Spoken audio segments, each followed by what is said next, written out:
Good morning, friends. I've been up since the crack of dawn following this live Brexit proceedings. Members of Parliament, led by conservative Boris Johnson. As an American, it's nice to delve into something beyond the chaos and confusion here in the US because the UK has got plenty of their own going on here as well. While most of the British population seemed to be in favor of Brexit, which I was surprised perusing the news. Of course, it really does seem mixed, and depending on the news organization, of course, Breitbart is going to side with Brexit, but then there's a Business Insider article saying here that most British people want to stay in the EU. However, some polls that I was reading in the Telegraph are saying with a pretty convincing amount that the British people wish to leave the EU with Boris Johnson. So I can't really make heads or tails of that. Maybe some of you in the viewing audience can lend to that in the comments section below. Where it gets really sticky, regardless of where Britain alone stands on this, it's interesting listening to members of Parliament from Scotland. They want to stay in the EU. And it also brings up the question of Scotland wishing to leave Britain entirely, the separatist movement in Scotland. This is igniting those passions. Guys, it even gets even more messy dealing with Ireland. Now, 30 years ago, there was a Good Friday Agreement effectively creating a transparent border between North and Northern Ireland controlled by Britain and autonomous Ireland in the south.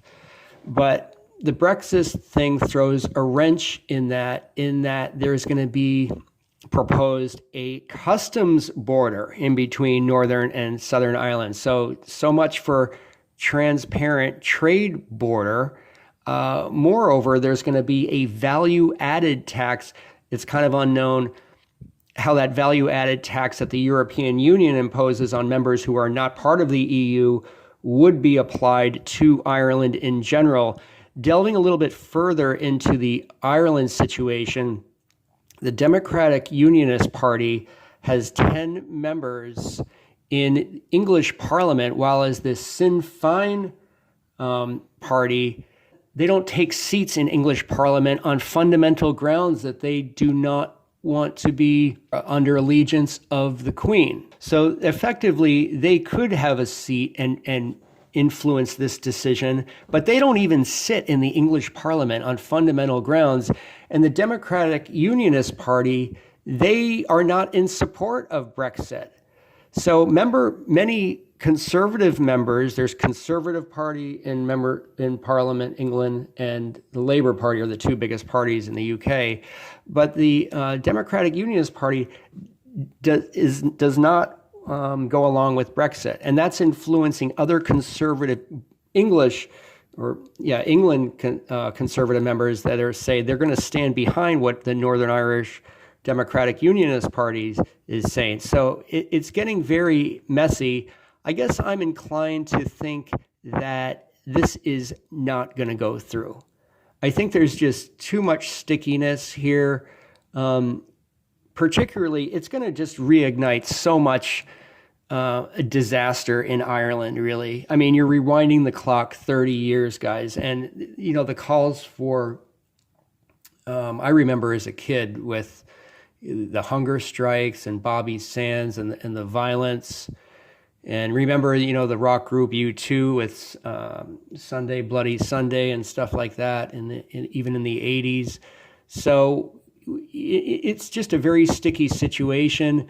I look forward to reading your comments below. I hope this helps shed some light, especially if you're in the U.S. like myself. And in the U.S., most of us are kind of myopic as far as news goes. Certainly not everyone, but mostly America is just kind of like watching the news about Donald Trump and other sordid topics and violence. Of course, gun violence in this country is absolutely out of control. And of course, the inane celebrity crap that dominates our culture. That's what most Americans are aware of. It's interesting to open your eyes to what's happening around the world, as much of the world is more in tune with what's going on in our country, meaning the U.S., than the U.S. is with the rest of the world. That's a little opinion aside I'm throwing in there. Please post your comments on that topic as well, as if you wish. And I'm saying that as a proud American who loves this country. See you guys soon. I'm going to continue following this developing story. I'm going to get right back to the live proceedings right here. Where are we at before I sign off?